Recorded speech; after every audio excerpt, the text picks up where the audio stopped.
All right, everybody. Oh, sorry. We're gonna get started. We got Mark here from the Farm Bureau, and then we're gonna get into Nate Ferguson from Escarpment Labs. So thank you. We're sponsoring this breakout room for the entire conference. We're really pleased to do that. We've had a relationship with the Brewers Association for almost 20 years. If you're not familiar with us, we're an advocacy group. We actually released a statement on the federal tariffs, and we came out in opposition to those. We cited in our press release that we're going to hurt farmers and craft brewers. So we got your back. We're trying to reverse that. So we'll keep working on that. And hurt neighbors. Yes. So I did want to talk about, if you haven't tried it, our Farm Bureau beer. This is a collaboration beer with 8 breweries in the Finger Lakes region. Everything was donated for this beer.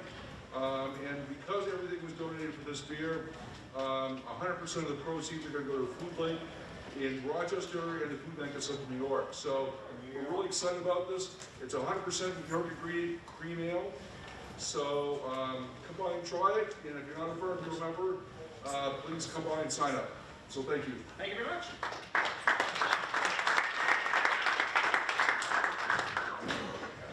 All right, so we got a lot to cover, so we're going to get to this. So, my name's Nate Ferguson. I'm one of the owners, co-founders of Escarpment Laboratories. The other business partner, Angus, is here somewhere. There he is, right back there.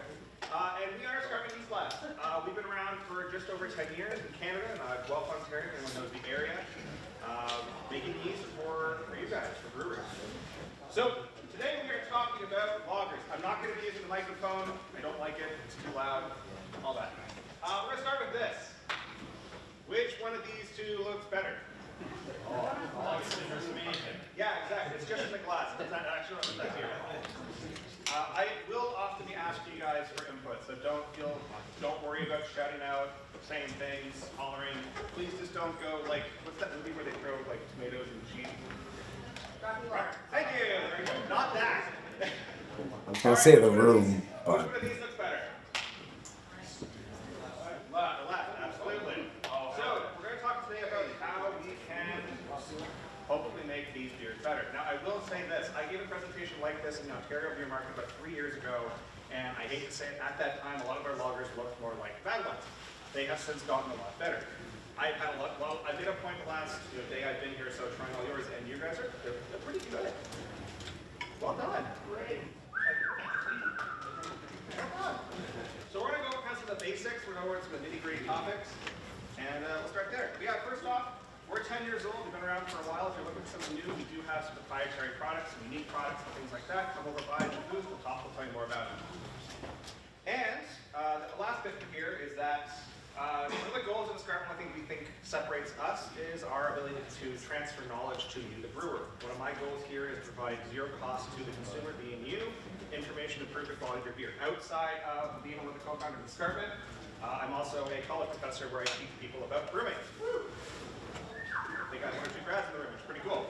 But if you want some absolutely free information, we have a whole knowledge base online, which if you ask nicely, you can come up here at the front, you get one of these guys, put up your phone on it, brings you straight to it. These are free. I only have 3 left though, so ask nicely. We have over 50 plus hours of content online for YouTube for free. Over 25 articles are posted per year on our website for free, all just so that you guys can make better decisions and hopefully improve the quality of beer. But with that, let's get to it. Sound good? All right. So I like to ask kind of a leading question in this presentation first, and that is mainly about ales. And this is one of the main questions that I find arises, at least in the Ontario market, for this. How many different types of ales are there? A lot. That's it. Just a lot. Many. Do we make them all the same way? Okay. One of the things that I find people do is they want to try and make every single lager the same way because all lagers are just like a single type of ales, right? No. Good. Good. I do taste it in your beers. This is lovely. I like to think of different types of lagers, and I think it's silly if you just kind of loop all lagers in together. If we're talking about German lagers or Czech lagers or Dutch lagers, that is very different than, I'd say, North American lagers. I would even say like the North American style white lager is different than the Mexican lager. These are all different kind of subgroups of the lager category. one large general category is foolish, so he won't be. Okay. Now, rough breakdown how I have styles.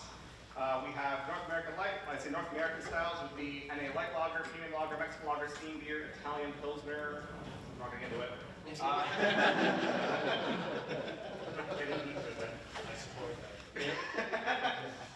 Cream ales, which you guys are a big fan of, I understand. Blonde ales would be kind of an adjacent category. We then have the continental or European styles, things like Munich Helles, Vienna lager, Czech Pils, German Pils, Fest beer, Dogville, Kolsch's, and alt beers. These are very different processes, but the ways we're making these styles of beer are vastly different from each other. And if we just call them all lagers and treat them all as lagers, we're going to make a terrible mistake. So we'll be doing that. Now, other than when I feel this way, I'd like to use memes. You'll notice this. Also, after about talking to listening to someone for about 10 minutes, do we all remember what the teacher sounds like in Charlie Brown? Yeah, I'll start sounding like that to you after about 10 minutes or so. Means help. Because we laugh, we reset. Good. This topic is massively overwhelming. Massively overwhelming. I've been asking a few of you, and you'll see this at the very end, what do you want to know? What do you want to know about loggers? And I've gotten huge differences in answers. So, I'm not a taco. I'm not going to make you all happy. I'm going to do my best, though. I can't cover everything. I'm going to do my best to try and cover as much as I can to make us all at least a little happy, so we understand what's going on. So we're going to break today into kind of 3 basic principles. Basic principles of making lagers, what to do, common questions about making lagers, and then making these kind of 2 large classifications of the style of beer. So we're going to start with the first one. So here's the TLDR. This, I realize, is funny in Canada. It's funny here too. Good, okay. Right before we started this, like, I don't know how that's going to go. Here's the basics. Boil your beer for 90 minutes. It's going to make the beer cleaner. We'll talk about why. Knock the pH down a little bit. Ensure everything is drier. The beer is crisper, lighter. We'll talk about that in a second. Pitch lots of yeast relative to ales. 1.5 to 2.25 times normal. Meant cold at 10 C. I thought I got all the Celsius out of this presentation. For loggers. I don't recall the number. We'll find out if there's a freedom in a second. Cold condition the beer or lager it for a decent duration and maybe filter. Maybe filter. And I hope you're all asking, but why all these different bits? This is what we're going to talk about. So we're just going to start from the top. The first one is, why should you boil your beer for 90 minutes? Side, if anyone knows or has used DMS removal services, this is a real company that exists. I think it's awesome. Works very well. The reason we need to boil our beer for 90 minutes is we're trying to get rid of a compound called DMS, dimethyl sulfide, that's kind of corny characteristic inside of our wort. It originally starts with a compound called S-methylmethionine, or SMM, which is extracted from the grain. Now, normally, if we're using, say, an English-style base malt or a more modified, higher kiln, darker base malt, this SMM will flash off the DMS, the malting process. With Pilsner malts, or lighter kiln malts that we see used for these lager beers, we don't have that ability. So that we have to boil the beer longer in order to flash this DMS off. That's one of the first things we notice inside of these beers. You have to boil these beers for typically longer times in order to get this stuff to flash off. Pilsner malt is not kilned nearly as intensely, so you have to boil harder and longer for this. Now, I would love to get into the nitty-gritty of this thing, but for the sake of time, we're not going to dive super in. We're not going to look at kettle design. We can talk to the equipment manufacturers. We're not going to go to evaporator columns, make sure we pull more DMS off, or can I boil my beer for 60 minutes if I have negative pressure above the beer due to extract cooling? Yes, you can. We're not talking about it today. But in general, we know that for every single minute of boiling, we're going to remove a percentage. So if anyone's curious as to how this works, actually say about 40 minutes, we will remove about 50% of all the DMS out of the liquid. After 60 minutes, we'll remove about 64.7% removed. And after about 90 minutes, we'll remove about 79% of the DMS from the liquid. It never reaches 0, and that's the point I want to mention here. DMS will always be present in your wort to a certain level, to a small level. But the goal is to have it go below what we call your sensory threshold for the compound. We're talking more about sensory thresholds in a bit and trying to introduce the topic now to you. All good? Sweet, okay.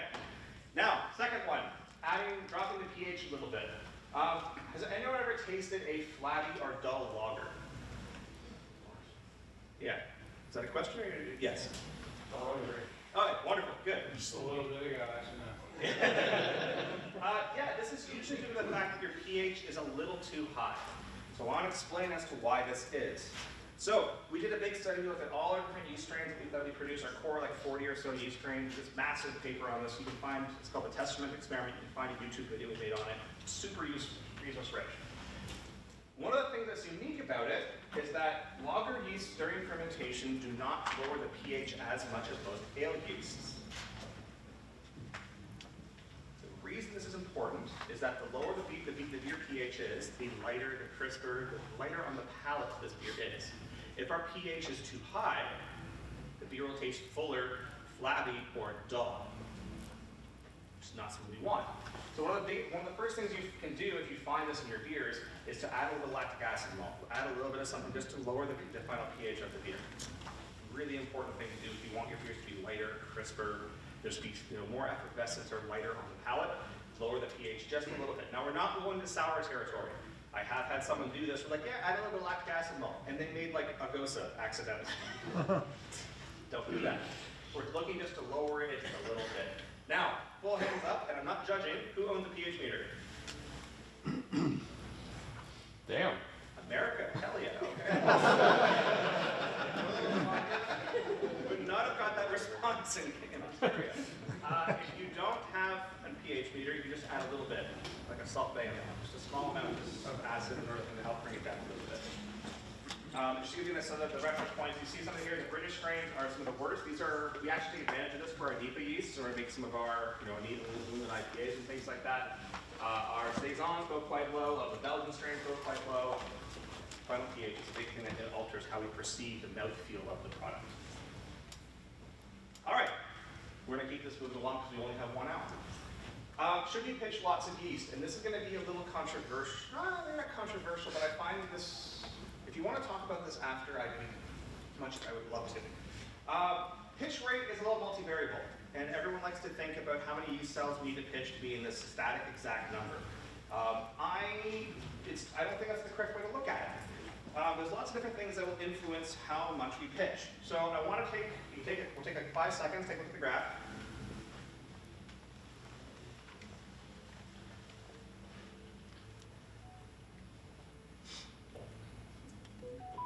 Excellent, you all have a chance to look at the graph. What we're looking at here is how many cells we added, which are on the x-axis, the bottom, and then the time to half the gravity. So see, if we add more and more of our cells, we're going to be seeing the time it takes for fermentation. The more cells we add, the faster fermentation is going to go. We then have this odd other ratio in here, which is yeast growth, and that's very important because the more yeast growth we have, the more yeast growth we have, the more flavors that yeast cell is typically going to produce.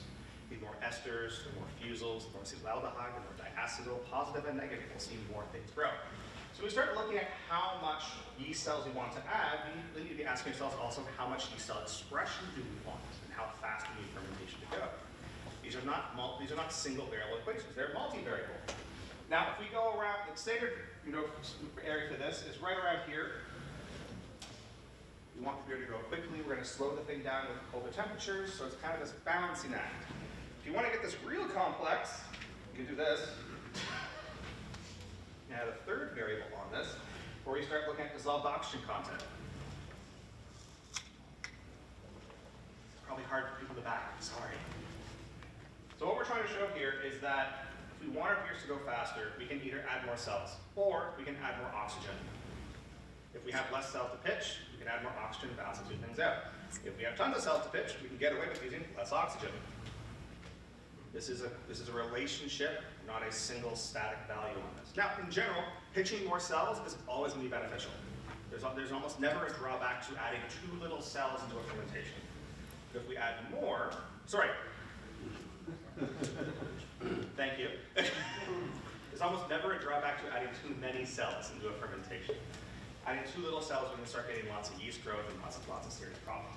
If you want to make this even more complex, which we're not going to do today, we could add another fourth variable in this and start looking at fan content, nutrient profiles, how much arginine is available for the yeast cells and things like that. These are things that we worry ourselves about, but I don't think you guys should. not at the scale. So, summary on this. More yeast equals less yeast growth, which equals cleaner and faster and healthy fermentations. Too little yeast, too much yeast growth, more off flavors. There's a Goldilocks effect on this. It's not a simple one in, one out.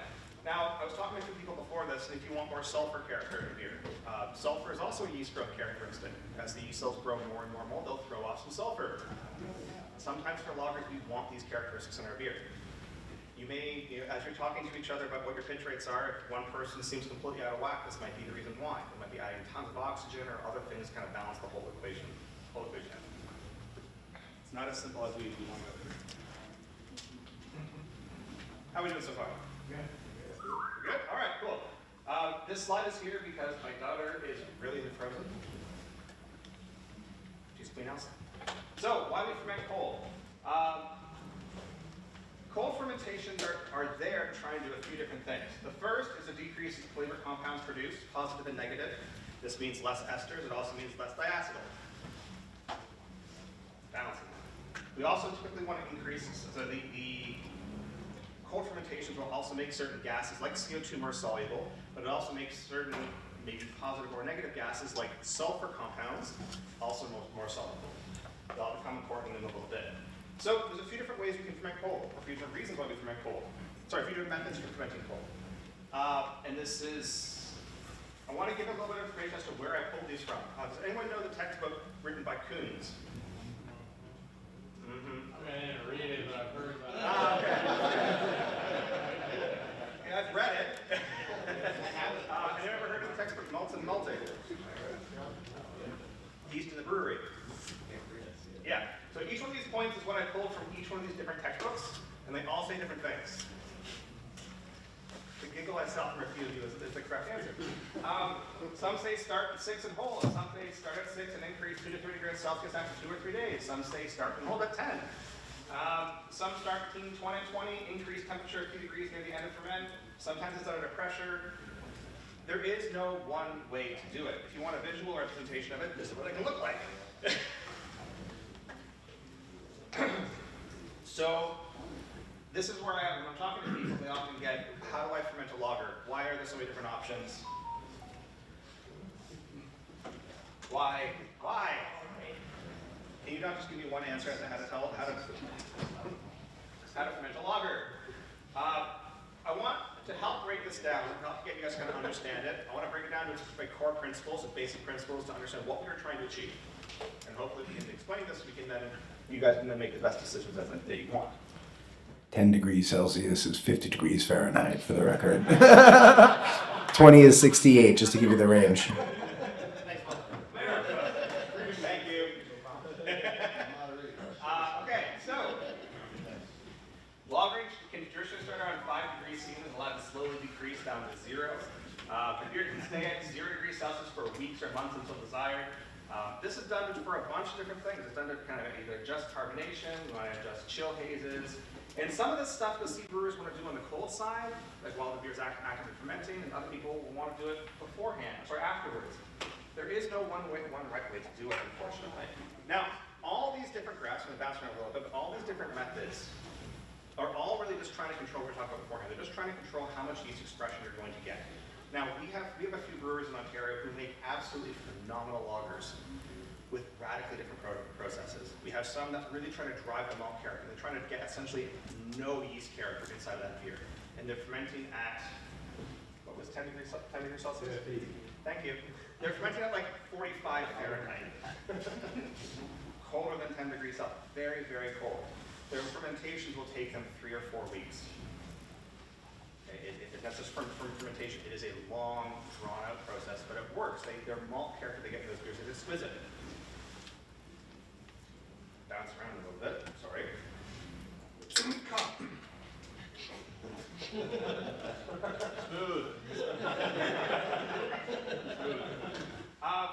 There are implications to these decisions that we make in regards to fermentation profile. This is a paper, part of the paper we'll talk about in a little bit again. Where we look at the timeline for fermentation. On the top, we have a traditional Czech style Pils, which in this, I believe it was a 55-day total fermentation from grain to glass. On the bottom one, 15. Which one costs more to make? 50. Yes, thank you. Thank you. The top one has a lot of problems, has a lot of throughput issues. Things are, like, people are stressing out right now, trying to figure out how we can actually produce beer, how we can cut costs. This is one way we can do this, as long as we can keep the flavor profiles we want in there. So as long as you can do things to try and cut the ester profile or cut the yeast cell fermentation profile down, which we'll talk about in a few slides, I think you can cut some of these time points down. The last point on this, right, balance strength might work that way. Who spuns a tank here, or who has the ability to spun loggers? Again, good job, America. It's great. It has the ability to really change a lot of the flavor profiles. Who's seen an increase in sulfur profile in their beer since they started spunning?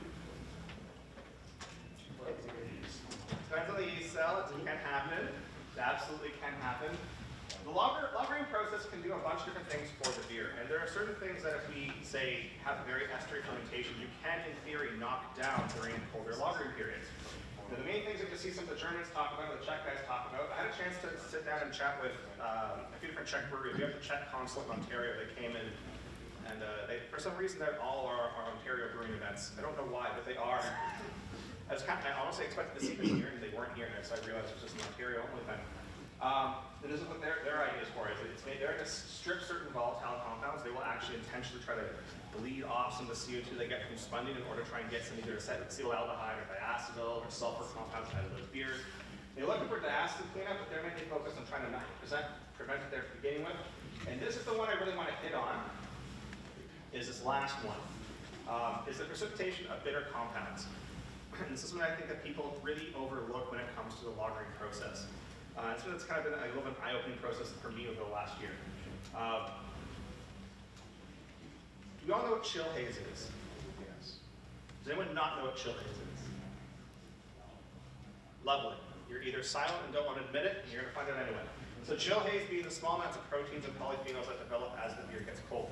Now, as we have a beer sit for a longer period of time, a beer that is previously chill haze negative can become chill haze positive, just as it ages.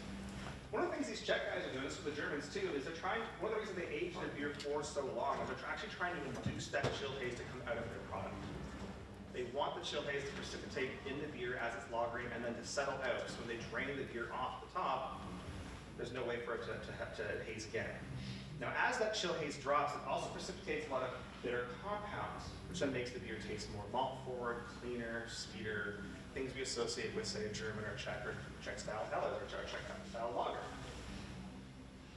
There are ways we can accelerate this. We can achieve a lot of the things that we do with this long-term lagering period without having to age it for as long. So let's just kind of, before we change the slide a little bit, can anyone think of a way we can precipitate proteins out of the wort faster? Pressure. Pressure will help. We can put CO2 on the entire container. We can spun the thing. That also helps. Just by doing that alone, we will see more compounds knock out. Anything else? Finance. Exactly. Exactly. Finance, especially Irish moss, was the best way we can do this. We've seen some people do side by side with this, and it works. Now, it's not a one-to-one replication.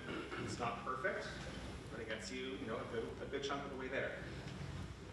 We're going to go into some of the common questions, kind of start going into the nitty-gritty parts. I was, I've been cutting and adding some pieces in this presentation based on things you guys told me, so I'm trying to weave it through. So common questions. So, like I was just mentioning, everything is kind of a trade-off. Nothing's going to be perfect. To quote, I'm not sure what you guys think about Thomas Sowell. He's an American. I don't listen to him. What? I don't listen to him. There are no solutions, only trade-offs. So all this is going to be a little bit of choose your own adventure. There is no single way to kind of make this entire thing work. Every single thing is going to have trade-offs. Now, with all this in mind, I want to talk about my basic principles for making beer in general. These are my truths. When it comes to brewing, it is better to make boring beer than bad beer. Who's tried to sell bad beer before? Or who's had to sell bad beer before? A bunch of you are looking at each other with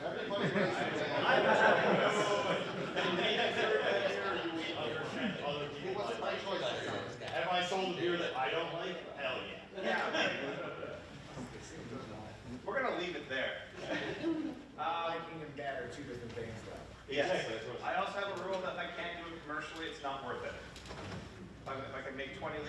tastes absolutely phenomenal, but I can't make 20 hectoliter or 20 barrels of it.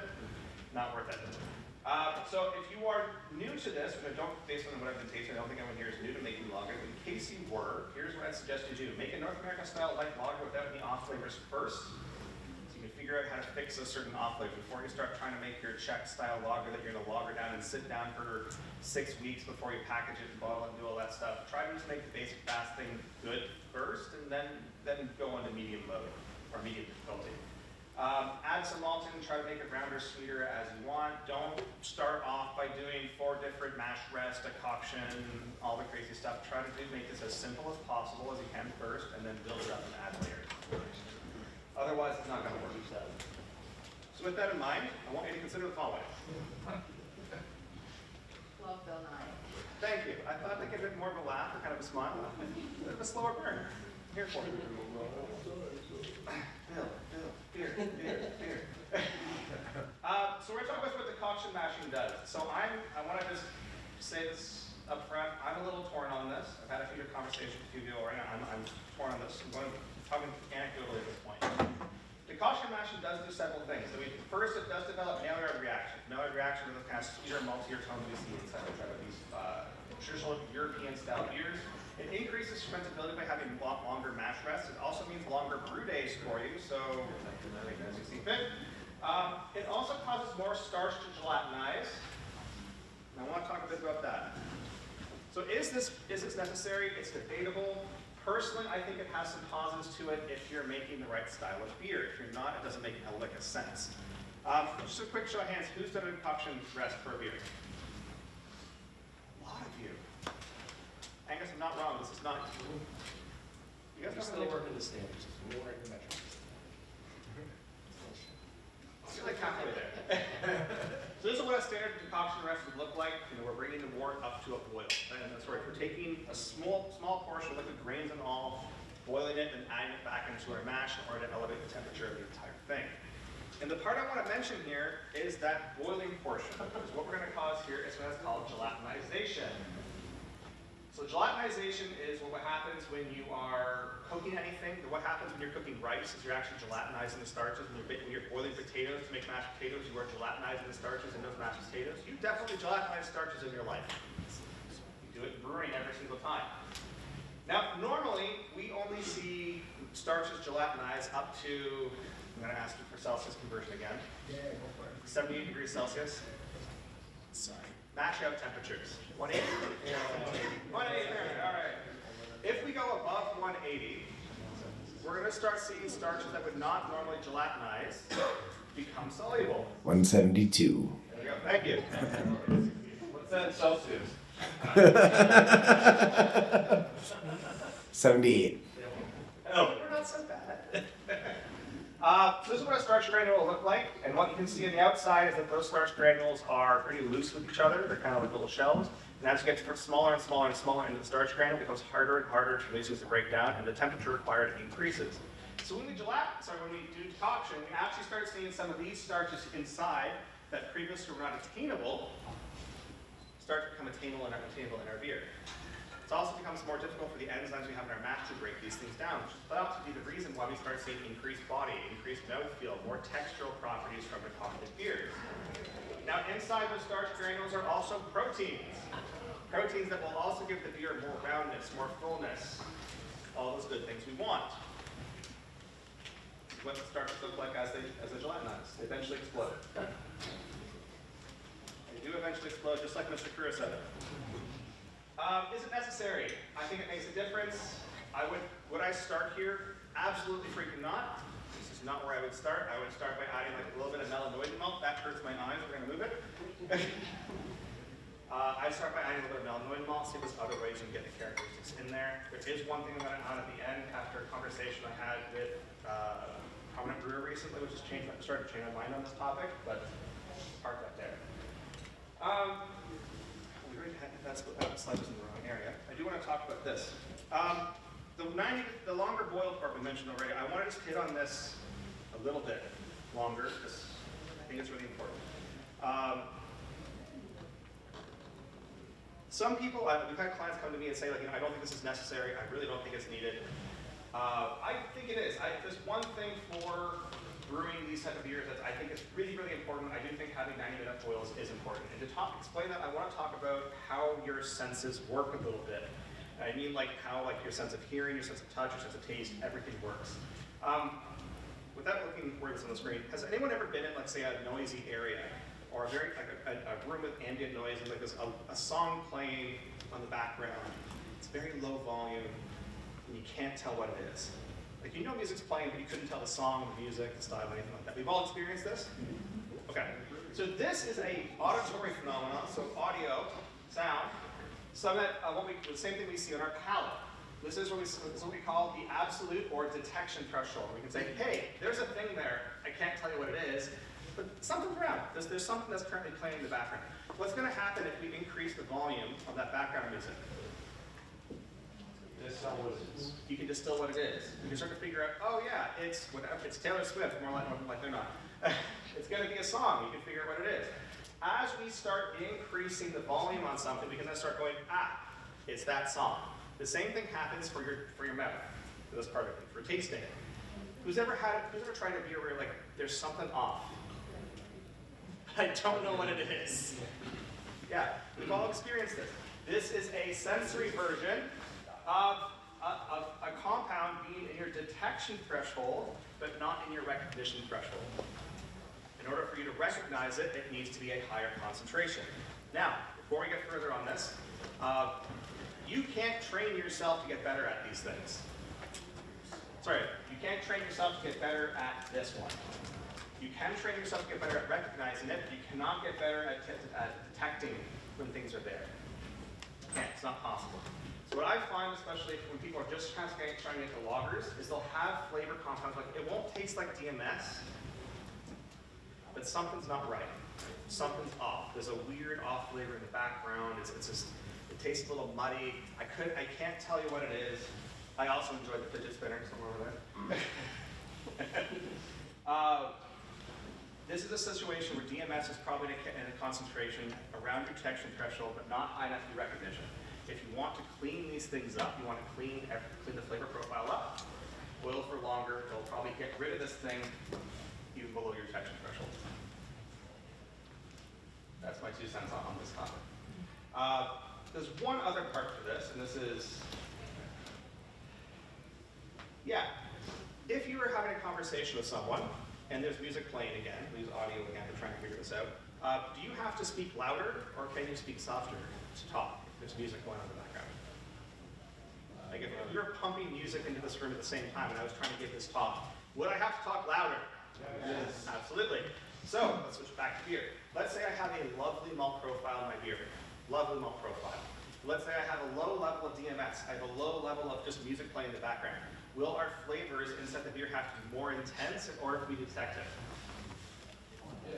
Yeah, have to be more intense, which means I won't get as many flavors out of there.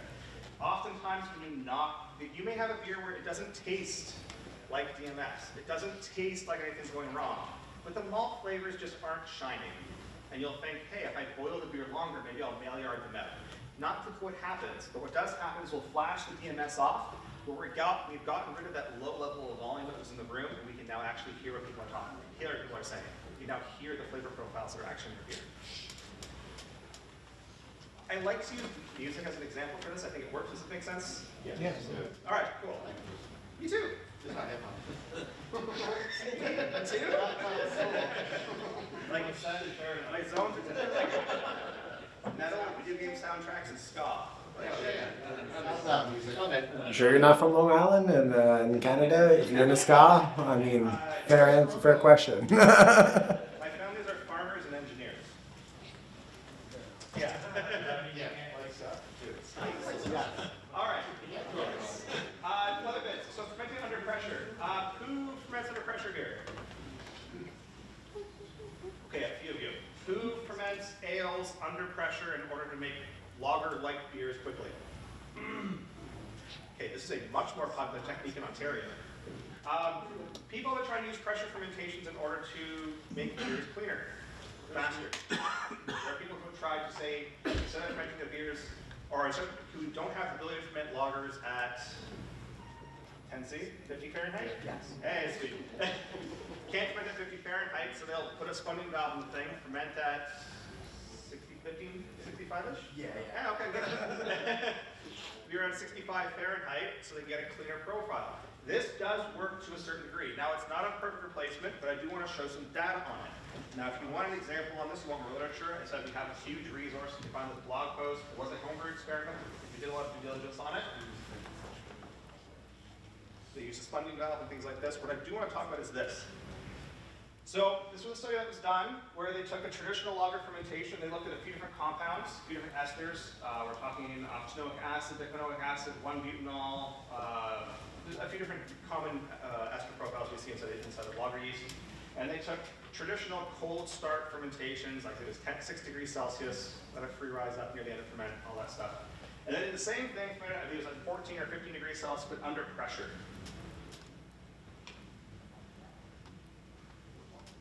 The beer took about a third of the time to make and only saw a slight increase in sugar profiles. It was messier. There was more ester profile, period. But it was a way to make a relatively clean product quickly.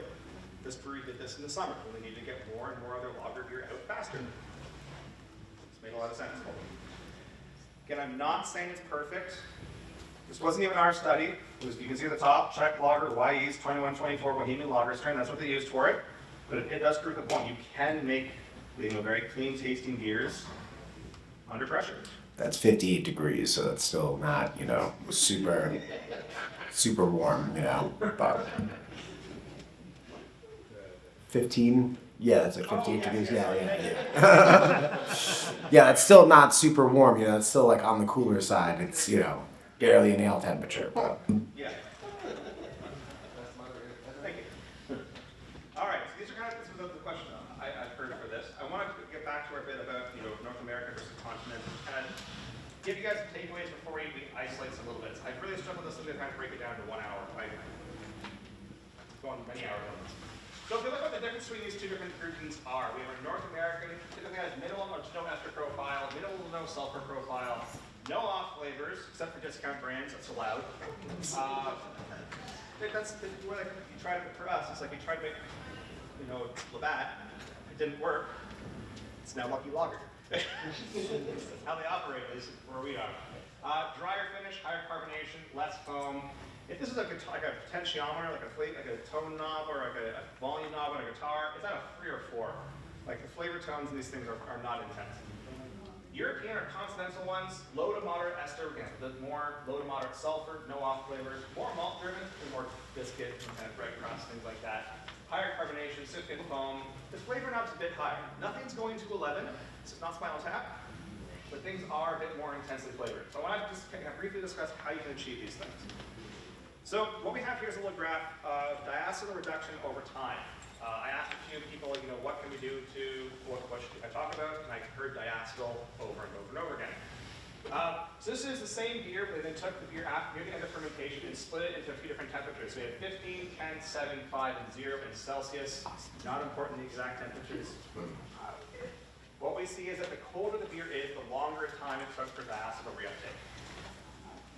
If you want your beer to accelerate, to clean up faster, have it at higher temperatures. Now, who is familiar with the technique known as the free rise? Okay, so free rise is a very, very useful technique near the end of fermentation. So just to make sure everyone's on the same page, the idea is that near the end of fermentation, we have Fahrenheit on the left-hand side. We let the beer increase in temperature before we then cold crash it down. This helps maximize diacetyl reuptake. Okay. It does do some other things to the beer as well. That's the part I want to highlight. Do we carbonate at cold or warm temperatures? Cold. Why? Goes with the solution better. Are there any other gases we want in our beers? Generally, no. However, a lot of the sulfur tones that we see as lager beers are actually gases. They're gaseous. They follow Henry's law, the same thing that CO2 follows in order for solubility to stay in there. Which is why if we increase the temperature, like we would in a free rise up here, we will see a lot of these tones flash off. Balancing act. If we do a free rise in this beer, yes, the diacetyl is going to go away faster, but the sulfur is also going to go away faster too. This is not appropriate for all beer styles. If you want the beer to be nice, crisp, clean, and have a nice little sulfur tone to it, this is not the technique for you. So it's not something people often realize, but it's absolutely there. I just said it, the slide says, so we're just going to skip it. For continental lagers, we typically see the 10 degrees Celsius, 50 Fahrenheit. Start the fermentation, we want slow. This gives us less off flavors, a little bit more esters for variable, more sulfur compounds. Typically, these beers are spunded. There's no free rise. They're not allowed to be open to the environment. You're halfway through fermentation completion. The gases stay in solution. We're not force carboning these beers, which means that all the CO2 and all the esters and all the sulfur compounds that are produced during fermentation to carbonate the beer are still locked in. That part's important. I can't stress that part enough, but that part is very, very important. Now you will see some brewers do things like this. We'll say they might start the thing, quite cold. It's about 6 degrees Celsius or 37 degrees Fahrenheit. Let it rise up to, sub 10, 54, 55 degrees Fahrenheit or so. Hold it there. And this is the part I want to mention. They'll start dropping it in these slow little increments. This is, I believe, from Weinstefan, by the way. That's their model for it. As the yeast cells grow, as the yeast cells start to double and replicate, we will see fermentation rate go faster. You notice what they're trying to do here is they're trying to have the fermentation rate stay flat. That's their goal. They're looking for 1 to 2 degree Plato drop every day or so. They want it to go slow. And if the beer starts picking up speed, they just make it a bit colder. That's all they're trying to do with this. That's why you see these staggering fermentations. If you want to try and make something more continental, more European in nature, this is what I suggest you do. Start looking at the rate at which fermentation is actually happening. If it's going too quickly, slow it down. Use some glycol, turn the thing down lower. It will take more time. You notice this entire fermentation is 180 hours, which is, I can't do the math right now. 3 years. That's the point. That's what you're paying for. It's absolutely what you're paying for. Not in the same way you'll see some other ones do like these mini diaspora or things like this. You'll also see some people do a ramp down, or sometimes called a step crash for lagering. I want to talk briefly about this. How many have time, by the way? Got 17 minutes. Sweet, good. I want to talk briefly about this ramp down, which is 2 degrees Fahrenheit per day. So the reason for this, we were talking beforehand about inducing chill haze and things like that. That's what this is trying to accelerate. So when we cold crash everything very quickly, you don't give the proteins enough time to bind to each other. This is the theory, at least. When the idea behind the step crash is by slowly bringing it down each day, you're having more and more proteins that would be there for the cold, not cold break, chill haze, be able to form more succinctly, almost in layers. Again, there's no scientific paper on this, but you will see some experiments say that if they do this step down method, they will see their beers clear up, become crystal clear at a faster rate. So they're not taking their beers from 65 and bringing it straight down to 37 or so. Or for me, they're not bringing like 10 degrees Celsius and bringing it straight down to 0. They're slowly lowering the temperature in order to induce more cold break or chill haze inside the beer. So we can come to that solution. So all of this seems really silly to me, to be totally honest. All these things I started, really trying some of these beers and kind of like, yeah, this is amazing, but there has to be a better way. Are we all familiar with who Bierstadt is? Yeah. Yeah, so I had an opportunity about 2 or 3 months ago. I think someone else was here. Yeah, you were there. We had the brewer from Bierstadt come up to the Master Brewers Associated Conference in Ontario, and I got the chance to just pick her brain for 2 hours. I felt kind of bad, but also I learned a shitload. And this is what she does, and she swears by it. 55 degrees C, 64 degrees Celsius for 10 minutes, 64 for 40 minutes. Sorry, it's not Fahrenheit. 71 C for 30 minutes, 76 degrees for mash out. All decoctions for every single one. She's trying to get more of those starches. She's looking for more of that protein, more of that mouthfeel body portions inside the beer.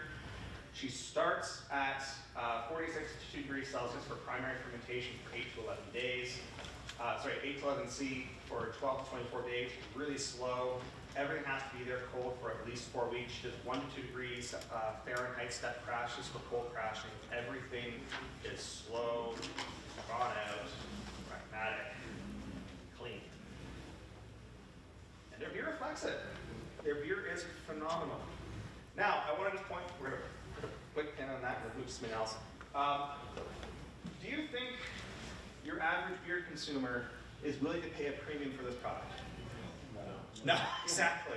Is there enough people to purchase? Like if we all started making super high-end lagers this way, is there a market for it? No. No. So this doesn't make sense for us all to start doing this. This is maybe one of the brands that we produce. Most of the time, you probably want to be looking at free rises. You probably want to do single infusion mash. You probably want to be doing simpler ways to get the product out because the consumer wants yellow fuzzy liquid. And that's fine. This stuff is clean but delightful. Yeah, it's great. Doesn't have to be messy. All right. So with that, I asked a handful of you some questions. Sorry, I've been asking this maybe the last day or so. What questions do you guys want answered on this? And thank you, but also, goddamn, because it kind of blew up this presentation a little bit. But I want to go through some of the things that I heard a handful of you ask for over the last 24 hours. So, first one, multi-fill fermentations. Hands up, who does this? Who does it? You don't? Does it? Do or don't? Does not. I asked do first, so I asked don't after. Oh, I thought you were just repeating. Oh, no, sorry. Who does it and who doesn't? Sounds very I silly. sometimes English is a fun system. We're going to go into it. What we generally suggest, as long as you're going to have all the wort in the fermenter within a 24-hour period, you should pitch all of the yeast and oxygenate all the wort on the first fill. Okay? That's what we recommend generally. Pitch enough yeast in the first 24 hours for everything. So if you're working on a 20 barrel system with 40 barrel fermenters, on day one, you do your first wort cast out, pitch 40 barrels worth of wort, aerate that thing heavily. That'll be your first start. Do not add yeast the second day because you've already added all the yeast for the second batch on the first day. Now, this last part here is to oxygenate every fill, is where things get a little messy, or where things get a little dicey, confusing to a certain degree. I mentioned those 3 textbooks beforehand: Kuhn's, Malts and Malting, Beer in the Yeast in the Brewery. If you were to ask these books this question, or better yet, if you upload those 3 books to ChatGPT and then ask ChatGPT the questions, it's much faster. You'll get 3 different answers as to what to do. So I want to try and weave this through a little bit. If you are pitching different batches of beer or different batches of wort into the fermenter, so you're doing 4 or 5 cast outs into a single fermenter, you're doing 3 on one day and 2 on the next, aerate everything from the first day and not the second. This also exists. This is Pilsner Urquell's basement where they make a bunch of lager beer, and you'll notice that it's open fermented. There is no clean answer on this, but I want to try and give you guys kind of the pros or cons of what's going to happen. If you were to read one of those textbooks, I believe it's Kuhn's. Kuhn's is very, very worried about industrial style brewing, macro style brewing, where if we were to aerate, we know we're going to see about a 0.1 to 0.2 decrease in alcohol content of the final beer. And if I'm Budweiser, Molson, for us, that's Canada, Coors, that's 70, right? Yeah, Golden, Colorado, yes. That 0.1 or 0.2% ABV loss is untenable. That's not acceptable because that means, I'm going to lose thousands of kegs a year. So your losses by having a bit more aeration the second day are not going to be there. Do you care about losing 0.1 to 0.2% ABV? No, thank you. Typically craft breweries don't. We're here to try and make the best thing possible. This beer, I've had a chance to have it, is absolutely amazing. It is open fermented. It has a very high ester profile, and one way we can almost look at open fermentation is a very slow rate of wort aeration. For you, if you say you're doing a multi-fills in a ferment, and you cast out 1 wort today and 1 wort tomorrow, if you aerate it, you might lose a little bit of ABV. You might also add some more esters. You might add some positive flavor tones to it. You might have less off flavors. These are all great things. Typically for the craft brewer, that small little decrease in ABV doesn't matter. But if you start looking at textbooks as to what to do, and you're not aware of the context of what the textbook is trying to answer, you might walk away with the wrong question, or might walk with the wrong answer. for your standpoint, I would say aerate every single time you cast out the wort into that fermenter. It can only improve the quality of beer. Does that make sense? Okay. If it doesn't, you can talk with me after. Thank you. Now, there's also some things that we know for different yeast strains. If you want more of this information, again, it's free. I'm trying to give free information to everybody. If you go on our website and you want this little guide, you need to come to our table too. We have a few copies. You enter your email, give us your email, we'll give you a free copy, digital copy. We know that certain lager strains are devoid in certain B vitamins. Who takes a B complex vitamin in the morning? Makes your pee smell funny. Oh, yeah. Is that it? Tastes even weirder. America.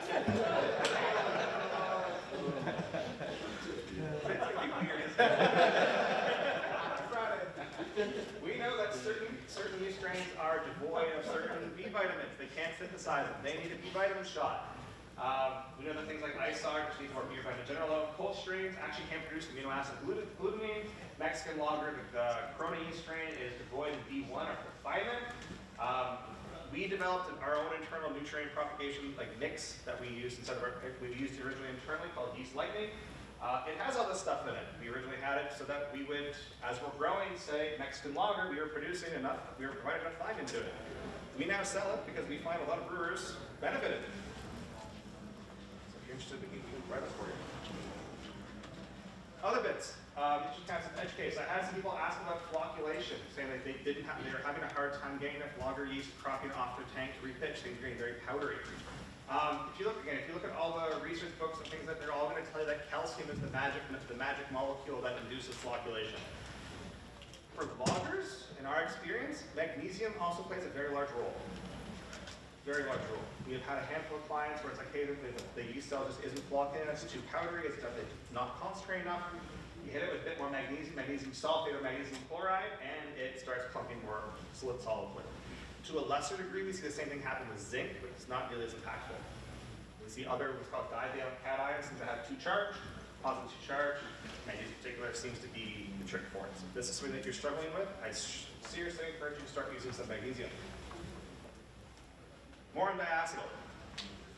Again, these are just topics that people asked about, so I'm just trying to kind of hit up. We run out of time. Diacetyl is only produced when the yeast cell doesn't have enough amino acid that we call valine. Amino acids that yeast cell need in order to grow. If you add more valine by adding more fan to the wort, highly modified grains like English-style base malts have tons of valine. German-style under-modified malts or Pilsner malts have less. So we typically see lager fermentation start to run out of valine, which is why they produce diacetyl. Now the yeast cell will break down diacetyl. It has enough what we call NADH, this molecule right here, which is the byproduct of wort aeration. If we add more oxygenation, the yeast cell gets more NADH, which we can then use to break down the diacetyl. You have two options here. You can either provide more valine up front, so it makes less mess to begin with, or you can give it a lot of caffeine, NADH, or oxygenation, in order to make the cleanup phase take shorter, less time. You either make less mess or get better at cleaning up the mess you've made. Choose your own adventure. Same thing goes to a lesser degree for acetaldehyde. Now I will say this, again, I think I tried about, how many different cans of lager beer do they have behind the booth? A dozen. Yeah, I think I tried every single lager that you guys produced that I could fuck with my hands on here. 2 or 3 of them had acetaldehyde. Not high concentration, but it was there. Acetaldehyde is produced as the yeast cell consumes glucose, goes to pyruvate, and then goes to acetaldehyde. The only reason it doesn't go forward is because the enzyme known as alcohol dehydrogenase, see that in the bottom left, doesn't function. Now, it cannot function because of 1 or 2 reasons. If you don't have enough NADH, that thing that's produced with oxygen, it won't run. It's like trying to run a car without gasoline. It's not going to go. Just like a car, though, this enzyme requires zinc. If you don't have zinc, this enzyme will not run, even if you have all the gasoline. Try trying to drive a car or run a car without any oil in the engine. It's not going to do anything. Or it will for a very short period of time, and it's going to break.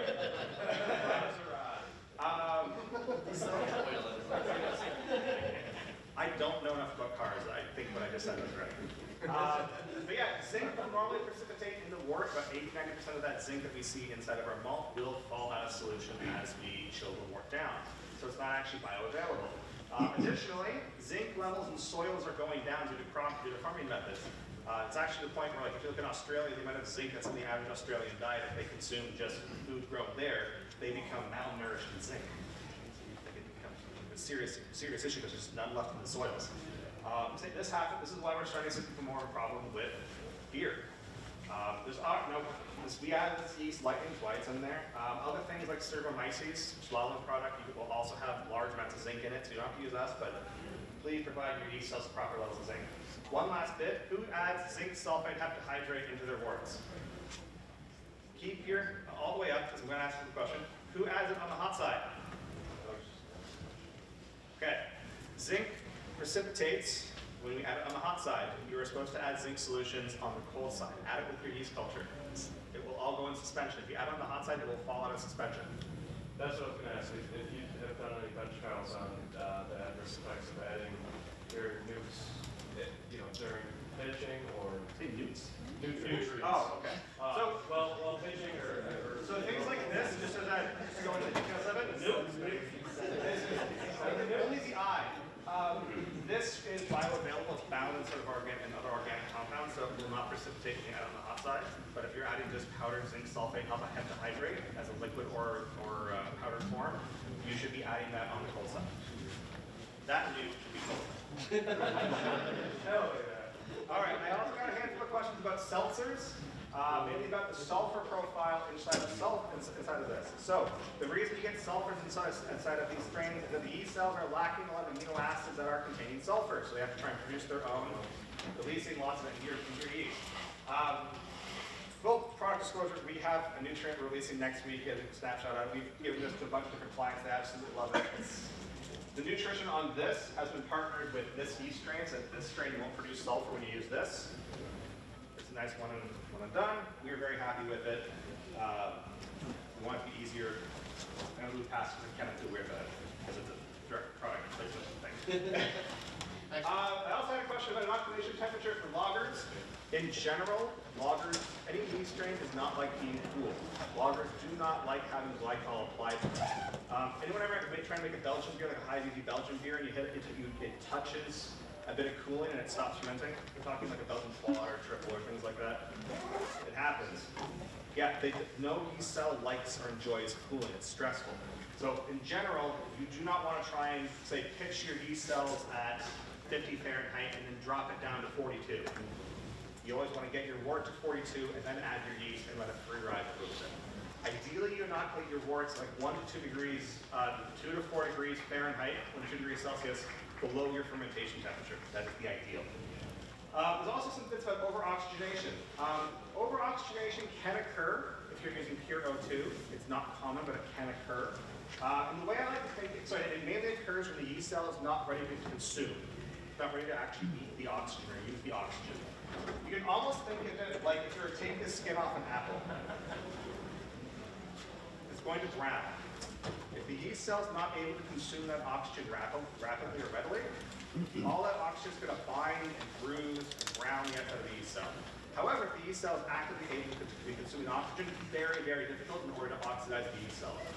So as long as you have actively growing yeast cells that haven't, say, been sitting in a brink for 3 weeks or 2 weeks, they've been, say, just finished fermentation, your chance of having over-aeration is much, much less. We talked about that one. The last one I talked about is something that thank you, it's perfect. I got this on here, honestly, just because I want to see more people do it.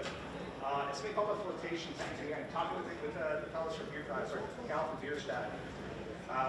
Really open my eyes to it. There's a thing called a flotation tank, where you take your cooled wort, aerated wort, put it into this tank, and for about 2 to 4 hours, you bubble in either nitrogen gas, CO2 gas, or more commonly compressed air.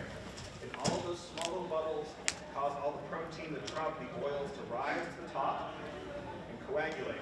You can then skim off all this mess of this kind of negative stuff that's inside the wort, and then you pitch your yeast. Your wort at this point is much clearer than it would otherwise be because you floated all of the different small little particles to the top of the tank. This has been shown to improve final beer clarity, reduce off flavors, decrease the time required for lagering, a whole bunch of different stuff. I only know of her that's doing it, so N equals 1, but it is a very easy thing for people to try and attempt. And I think if there's one thing, if you are trying to improve the quality of your beer or your lagers and you don't know what to do next, this might be a thing to consider. Are they fermenting in those floater tanks or then No. transferring afterwards and then pitching? So there's 2 different ways for it. The Germans will often, like, it'll be an open fermentation, so they'll float everything up to the top and then skim it off and add their yeast there. So they kind of modify the open fermentation to do it, and then transfer the whole thing after a day or 2 into something else.